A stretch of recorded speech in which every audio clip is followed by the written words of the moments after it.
America के नवनिर्वाचित राष्ट्रपति डोनाल्ड ट्रंप अपने दूसरे कार्यकाल में जैसी उम्मीद थी उसी तरह की शुरुआत की है उन्होंने।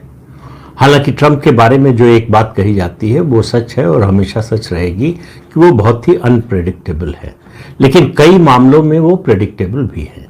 जो वो कहते हैं, शुरू से जिस बात का चुनाव प्रचार के दौरान जिक्र करते रहे और उससे पहले भी इन बातों को कहते रहे, उनको उन्होंने पूरा करने का या उस ओर बढ़ने के कदम उठाना शुरू कर दिया।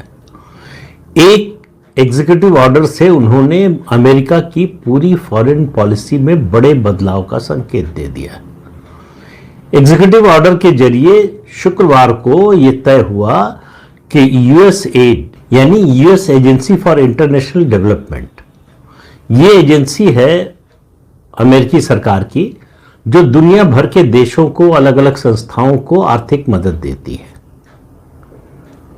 दुनिया में विकास हो, एनवायरनमेंट के मुद्दे पर जो लोग काम कर रहे हैं, हेल्थ के मुद्दे पर जो लोग काम कर रहे हैं, इस तरह से जीवन के अलग अलग क्षेत्रों में जो काम हो रहे हैं, जो संस्थाएं काम कर रही हैं, उनकी मदद के लिए 2023 में इस मद में $72 अरब अमेरिका ने दिए थे।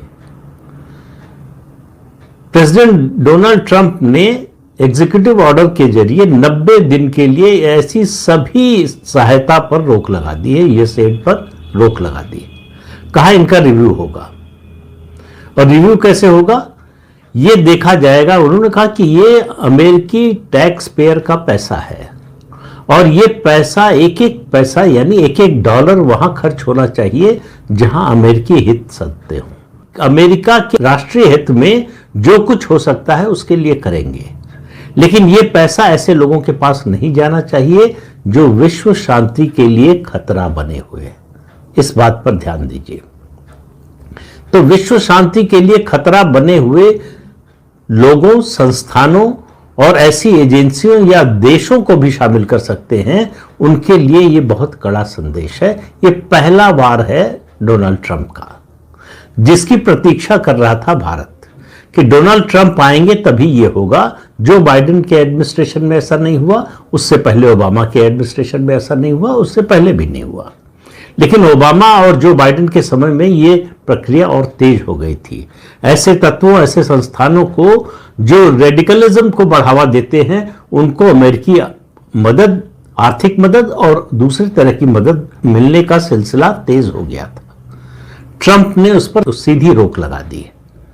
अब 90 दिन के लिए रोक लगाई गई है और रिव्यू किया जाएगा कि ये पैसा कहां जा रहा है, किन लोगों के पास जा रहा है। हालांकि इसका नुकसान भारत को भी होगा, बहुत सी योजनाओं के लिए पैसा मिल रहा था। इस एग्जीक्यूटिव ऑर्डर से केवल इजिप्ट और जो है इजराइल को छूट दी गई है। तो पहला इंपैक्ट इसका जो होगा वो यूक्रेन पर होगा। उसके अलावा पाकिस्तान, बांग्लादेश जैसे देशों पर होगा जिनको अमेरिकी सहायता मिल रही थी, जो आतंकवाद को बढ़ावा दे रहे हैं। खासतौर से अब यूनुस मोहम्मद के नेतृत्व में जो सरकार चल रही है बांग्लादेश में, वो जिस तरह से जिहादी तत्वों को बढ़ावा दे रही है, रेडिकलिज्म को बढ़ावा दे रही है, माइनॉरिटीज को खतरे में डाल रही है, माइनॉरिटीज पर लगातार हमले हो रहे हैं, और उसके बारे में ट्रंप चेतावनी भी दे चुके हैं कि उनके आने के बाद ऐसा नहीं होगा। तो यूक्रेन को बहुत बड़ी मात्रा में अमेरिकी मदद मिल रही थी युद्ध के लिए। हालांकि यूक्रेन को जो युद्ध सामग्री मिल रही थी, उसके लिए जो पैसा मिल रहा था, उसके बारे में अभी कोई स्पष्टता नहीं आई। लेकिन अगर अमेरिका पैसा देना बंद कर देगा तो नेटो के दूसरे देशों के लिए आर्थिक मदद देना और कठिन हो जाएगा। यूरोप पहले से मुश्किल में है, उसके लिए यूक्रेन की मदद करना और मुश्किल होगा। और दूसरी बात जो ट्रंप ने कही है, वो ऑयल प्रोड्यूसिंग कंट्रीज से कहा है कि आप तेल के दाम घटाइए, हम रूस और यूक्रेन का युद्ध समाप्त करा देंगे। तो ये जो यूएस एड को 90 दिन के लिए बंद रखने का, स्थगित करने का फैसला हुआ है, ये भारत के लिए बहुत बड़ी खुशी की खबर है। भारत ऐसी संस्थाओं से बहुत परेशान था, भारत सरकार बहुत परेशान थी जो देश में अराजकता पैदा करना चाहते थे। इनकी जो फॉरेन फंडिंग हो रही थी, ज्यादातर यूएस एड के जरिए या दूसरी संस्थाओं के जरिए, अमेरिकी संस्थाओं के जरिए, वो अलग अलग चैनल से आती थी। यूएस एड ने पैसा किसी एनजीओ को दिया, एनजीओ के माध्यम से इधर आया। इस तरह से जो पैसे आ रहे थे उस पैसे का आना अब बंद हो गया। कम से कम 90 दिन के लिए टेम्परेरी तो बंद हो गया, रिव्यू के बाद आगे भी बंद होगा, इसके बारे में कोई शंका नहीं होनी चाहिए। तो ये भारत में जो आंदोलन अराजकता पैदा करने के लिए चलाए जा रहे थे, अब उन पर लगाम लगेगी। लगाम इस सेंस में कि अब इनको जो आर्थिक मदद मिलती थी, इनके सर्वाइवल के लिए जो था और इनके लाभ के लिए जो पैसा मिलता था, वो बंद हो जाएगा। तो बहुत से लोग जो केवल इसी पैसे की उम्मीद में इसकी वजह से साथ जुड़े हैं, वो सब अलग हो जाएंगे। उस एग्जीक्यूटिव ऑर्डर में यह भी कहा गया है कि हम इस बात को देखेंगे कि जो तत्व या जो संस्थाएं विश्व शांति के लिए खतरा बनी हुई हैं, बहुत से देशों में रेडिकल इस्लाम के जो कानून हैं उनको लागू कराने की कोशिश हो रही है, डेमोक्रेसी के खिलाफ काम हो रहा है, अमेरिकी हितों के खिलाफ काम हो रहा है, अमेरिका को नुकसान पहुंचाने का काम हो रहा है, अमेरिकी मदद लेकर अमेरिका को ही नुकसान पहुंचाने का काम हो रहा है। उनका इस सब पर रोक लगेगी। 90 दिन में इसका रिव्यू होगा और उसके बाद तय होगा कि किसको मदद दी जानी है, किसको नहीं दी जानी है, और जिसको मदद दी जानी है उससे अमेरिका को क्या फायदा मिलने वाला है। तो वो जो इलेक्शन कैंपेन के दौरान उन्होंने कहा अमेरिका फर्स्ट, उसी नीति पर चल रहे हैं कि अमेरिकी हित सर्वोपरि होंगे। अगर हम पैसा दे रहे हैं तो उसमें हमें पता चलना चाहिए कि हमारा हित कैसे सकता है। उन्होंने यहां तक उस ऑर्डर में कहा गया है कि जो पैसे दिए जा रहे थे वो अमेरिकी वैल्यूज के खिलाफ है, ऐसे संस्थानों को, ऐसे लोगों को दिए जा रहे थे। तो इससे आप समझिए कि ट्रंप को कोई गलतफहमी नहीं है कि उनकी लड़ाई किन तत्वों से है।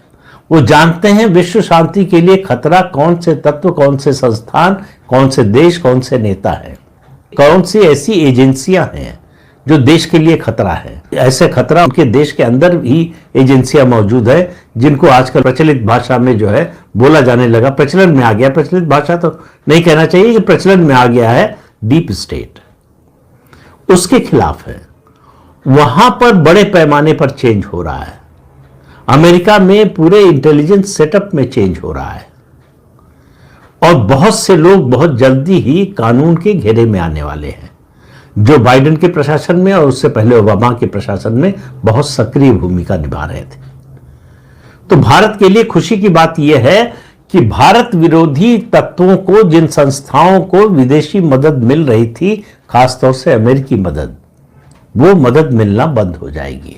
अभी फिलहाल तो पूरी तरह बंद हो गई है, आगे चलकर रिव्यू के बाद ये मदद बंद हो जाएगी। जाहिर है कि इसमें भारत सरकार भी अपना इनपुट देगी ही। तो इसका असर दुनिया के लगभग 180 देशों पर पड़ेगा। ये सही है कि इसकी वजह से बहुत से अच्छे काम भी रुक जाएंगे, लेकिन ये अच्छे काम मुझे लगता है कि 90 दिन के लिए, जब ये जो रिव्यू पीरियड है उसी दौरान रुके रहेंगे। उसके बाद अमेरिकी प्रशासन इसका रिव्यू करने के बाद तय करेगा कि किसको देना चाहिए, कौन विश्व की अर्थव्यवस्था में, विश्व के विकास में कंट्रीब्यूट कर रहे हैं, कौन विश्व को ज्यादा सुरक्षित बनाने के लिए काम कर रहे हैं और कौन विश्व की सुरक्षा को खतरे में डालने का काम कर रहे हैं। खासतौर से ट्रंप प्रशासन को चिंता है अमेरिका की सुरक्षा को लेकर कि अमेरिका की सुरक्षा के लिए जो तत्व खतरा हैं, जो संस्थान, जो व्यक्ति खतरा हैं, जो एजेंसियां खतरा हैं, उनकी ताकत जितनी जल्दी खत्म की जा सके, उनको जितनी जल्दी उनका सफाया किया जा सके, किया जाना चाहिए। इस मामले में भारत और अमेरिका की नीति एक ही है, India first, America first. Bharat के लिए भी प्राथमिकता अपने देश का हित है और भारत के हित में बाधक जो बन रहे थे वो ऐसी संस्थाएं जिनको विदेशी मदद मिल रही थी, अलग अलग तरीके से, अलग अलग चैनल से, और इसमें बहुत बड़ी भूमिका निभा रहा था जो बाइडेन का प्रशासन, जो इससे पहले अमेरिका के राष्ट्रपति थे। वो अमेरिका को स्ट्रेटेजिक पार्टनर बताते थे, बहुत अच्छा दोस्त बताते थे। ये सब के बावजूद भारत विरोधी तत्वों को लगातार शह देते थे, उनकी मदद करते थे। बांग्लादेश में तख्ता पलट हुआ, उसमें बाइडेन प्रशासन का सबसे बड़ा हाथ है, बल्कि उन्होंने ही कराया, और उसका उद्देश्य बांग्लादेश में जो करना था उनको वो तो था ही, भारत को मुश्किल में डालना, भारत के लिए संकट पैदा करना भी था। अब ये आने वाले समय में देखना है कि बांग्लादेश को लेकर ट्रंप की नीति क्या होती है। उन्होंने राष्ट्रपति पद के चुनाव का नतीजा आने के बाद ही कहा था कि वो माइनॉरिटीज पे जो हमला हो रहा है, हिंदुओं पर जो हमला हो रहा है, उन्होंने यहां तक कहा कि अमेरिकी हिंदुओं की रक्षा करेंगे और वो हिंदुओं को पसंद करते हैं, भारतीयों को पसंद करते हैं। लेकिन ये सब बातें चुनाव के दौरान, चुनाव और उस माहौल में हो रही थी। अब वो राष्ट्रपति पद पर आसीन हो गए हैं, दूसरी बार बने हैं। डोनाल्ड ट्रंप के बारे में एक बात जरूर जान लेनी चाहिए आपको कि डोनाल्ड ट्रंप ट्रेडिशनल पॉलिटिशियन नहीं है, वो ट्रेडिशनल बिजनेसमैन है। वो जब पहली बार राष्ट्रपति बने थे तब भी राष्ट्रपति पद का रिपब्लिकन पार्टी का उम्मीदवार बनने से पहले वो रिपब्लिकन पार्टी के नेता नहीं थे, वो बिजनेस से सीधे पॉलिटिक्स में आए। तो पॉलिटिक्स को भी वो बिजनेस की तरह चलाते हैं, यानी बार्गेनिंग। खांसी? बारिश में भीगे क्या? ये पोल्यूशन है कि इन्फेक्शन? अब किसको कौन सा कॉफ सिरप दूं? खांसी के कई कारण हो सकते हैं। हिमालय कॉफलेट का ऑलराउंडर हर्बल फॉर्मूला गले की खराश और सूजन को कम करे और दे खांसी से जल्द राहत। हिमालय कॉफलेट, खांसी का ऑलराउंडर सॉल्यूशन। सर थोड़ा जल्दी निकलवा दो ना। जल्दी से वे की चीज निकलती है ज़ूपी पे जीतूंगा रुपीस सेफली आपके बैंक अकाउंट में। क्या बात कर रहे हो? बात नहीं कर रहे, बता रहे हैं हम आपको। Zupi.com से अभी ऐप डाउनलोड करो, खेलो लूडो और जीतो लाखों तक कैश। इस खेल में वित्तीय जोखिम शामिल है और इसकी आदत लग सकती है, जिम्मेदारी से खेलें। वो जो धमकियां दे रहे हैं कि इस पर 25% टैरिफ लगा देंगे, उस पर 10% लगा देंगे, उस पर इतना लगा देंगे, आप मानकर चलिए कि वो नेगोशिएटिंग टेबल पर लाने के लिए ये सब कर रहे हैं कि अच्छा नहीं लगाएंगे तो क्या दोगे अमेरिका को। क्योंकि उनका लक्ष्य जो है, वो चुनाव के दौरान से जो बात बोल रहे हैं, उनकी पार्टी जो बात बोल रही है, मागा, मेक अमेरिका ग्रेट अगेन। तो वो अमेरिका में मैन्युफैक्चरिंग लाना चाहते हैं, तो उसके लिए इन्वेस्टमेंट चाहिए। तो वो ऐसा नहीं करेंगे कि टैरिफ इतना बढ़ा दें, यानी इंपोर्ट ड्यूटी इतनी ज्यादा कर दें कि जो माल अमेरिका में आए दूसरे देशों से वो इतना महंगा हो जाए कि अमेरिकियों के लिए खरीदना मुश्किल हो, वहां महंगाई बढ़ जाए। तो उनको इसमें भी संतुलन साधना है। अमेरिका का हित जो है ये भी कि ट्रेड बैलेंस भी बना रहे, अमेरिकी लोगों का हित भी बना रहे। लेकिन मेरी नजर में उनकी सरकार का ये सबसे बड़ा फैसला है यूएस एड के बारे में। इसके जरिए एनजीओ कुकरमुत्ते की तरह उगाए थे, जो पैसा लेकर आए थे, और उसमें एजुकेशनल इंस्टीट्यूशंस भी है, यूनिवर्सिटीज हैं, तमाम इस तरह की संस्थाएं हैं, अलग अलग लोगों ने जो संस्थाएं बना रखी है वो हैं जिनको अमेरिकी मदद मिल रही थी, और वो भारत विरोधी काम में लगे हुए थे। मोदी विरोध, भाजपा विरोध और आरएसएस विरोध के नाम पर भारत विरोध का काम कर रहे थे। उनके लिए मुश्किल समय आने वाला है, उनके कठिनाई के दिन शुरू हो गए हैं। और अभी तो डोनाल्ड ट्रंप और प्रधानमंत्री नरेंद्र मोदी की जुगलबंदी शुरू नहीं हुई है। एक बार दोनों की मुलाकात होने दीजिए, दोनों की जुगलबंदी शुरू होने दीजिए, लेकिन यह मानकर चलिए कि डोनाल्ड ट्रंप कोई कंसेशन बहुत बड़ा भारत को नहीं देने वाले हैं। लेकिन एक बात के बारे में भारत सरकार निश्चित रहेगी कि डोनाल्ड ट्रंप कोई ऐसा कदम नहीं उठाएंगे जो भारत की सुरक्षा को खतरे में डाले। आर्थिक मोर्चे पर वो बार्गेन करेंगे, बहुत हार्ड बार्गेनिंग करेंगे। और इधर भी वो खुद ही कह चुके हैं कि नरेंद्र मोदी जो है बहुत हार्ड बार्गेनर है। तो इसलिए दोनों तरफ से हार्ड बार्गेनर्स के बीच का मुकाबला होगा, कौन किसको कितना जो है अपनी तरफ ला पाता है, इसका मुकाबला होगा। लेकिन वो आर्थिक क्षेत्र में होगा, लेकिन भारत का फायदा होगा, इसमें कोई दो राय नहीं। वो चीन के कितना खिलाफ जाएंगे किसी को नहीं मालूम, लेकिन वो चीन के पक्ष में नहीं जाएंगे, ये बड़ा स्पष्ट दिखाई दे रहा है। क्योंकि उनकी आर्थिक लड़ाई चीन से ही है। चीन ही उनकी जगह, उनकी यानी अमेरिका की जगह लेना चाहता है। वो दुनिया की नंबर 1 इकॉनमी बनना चाहता है और दुनिया का सबसे शक्तिशाली देश बनना चाहता है। तो अमेरिका के सामने अभी जो चुनौती है वो चीन की है, और चीन की चुनौती से निपटने के लिए उसे भारत के साथ की बहुत जरूरत है। ये ट्रंप से बेहतर कौन जानता है। इस बात को जो बाइडेन भी समझते थे, लेकिन वो दुधारी तलवार लेकर चलते थे। वो चीन के खिलाफ भारत का इस्तेमाल भी करते थे और अंदर अंदर भारत को काटने का, भारत को नुकसान पहुंचाने का भी काम करते थे, सीधे न करके ऐसी संस्थाओं के जरिए जो भारत विरोधी हैं उनकी मदद करके। तो ये जो खेल चल रहा था, ड्रामा चल रहा था, दोस्ती भी दुश्मनी भी, वो ड्रामा खत्म होने वाला है। या तो दोस्ती होगी या दुश्मनी होगी। दुश्मनी अमेरिका से तो नहीं होने जा रही, क्योंकि जितनी हमें अमेरिका की जरूरत है उतनी ही, अगर उससे ज्यादा नहीं तो उतनी ही अमेरिका को भी हमारी जरूरत है। बल्कि कई मायने में अमेरिका को ज्यादा जरूरत है, खासतौर से नरेंद्र मोदी के प्रधानमंत्री रहते हुए।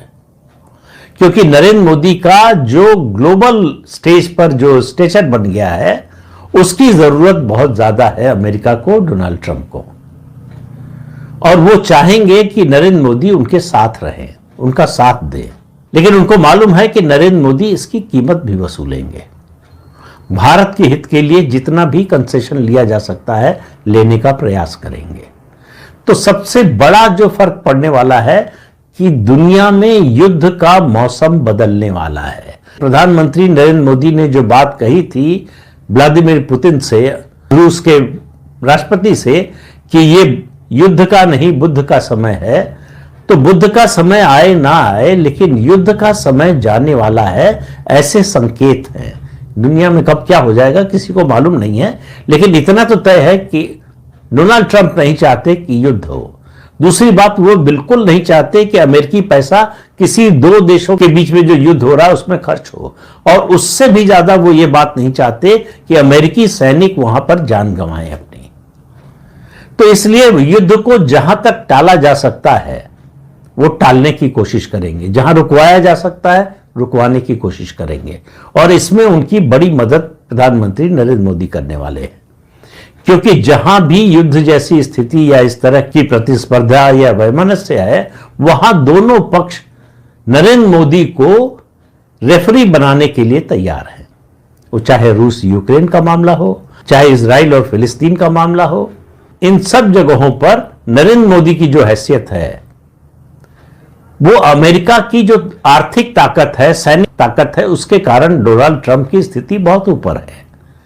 लेकिन भारत के प्रधानमंत्री की स्थिति नीचे नहीं है बहुत। भारत बराबरी के स्तर पर किसी भी देश से दुनिया के बात करने की स्थिति में है।